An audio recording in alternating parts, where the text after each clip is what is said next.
Nabulabog ang mga residente sa Zona 4, Tarusanan, Camaligan, Camarines Sur nang matagpuang nakahandusay ang isang binatilyo sa tabi ng kalsada Lunes ng umaga.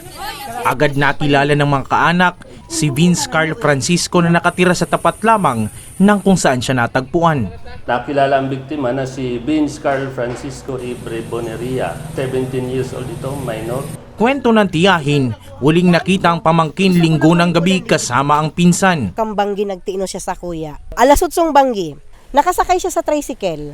Pero tapos na sindada kay tumag ning mga tukawan ta may serbisan garo sindang kagbunga. Sound system ni Iman. Pero naguli pa dadig di sa harong around 10. Nagbakal pa nga ni Dado maning manok. Sa tala ng isang computer shop, alas 2 ng madaling araw, nakausap pa raw ni Vince sa internet ang kapatid na nagtatrabaho sa Maynila. Nakita daw ito doon sa computer shop, malapit doon sa lugar. So 1:45 yata yun, nakita siya sa umalis doon sa computer shop. Ma-computer, dahil madatig pa-computer kaning aki, pamangking ko, tigpapalaptop ta. Nagpapaspas man nga ko, auntie, maray pa nga yung basol ko nga, maray pa nga pinagamit ko na lang nga kan si laptop ko. Di na ko ta nga naghali. Kinaumagahan bandang alas 6 nang makita na lamang si Vince na wala ng buhay sa kalsada. Nakaigda po talaga siya. Si payo niya po talaga nakaaruga yan. Tapos si kamot niya po nakaandig pa po sa sarong tinampo. Yung agyan po digdiyo. Gusto ko na nga kwaton, tanayirang na po ko. Dahil pwede daw, alat na ang soko. Sa inisyal na investigasyon ng Soko,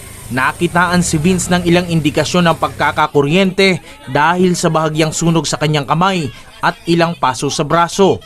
Pero hinihintay pa rin ng pamilya ang resulta ng otopsiya sa bangkay.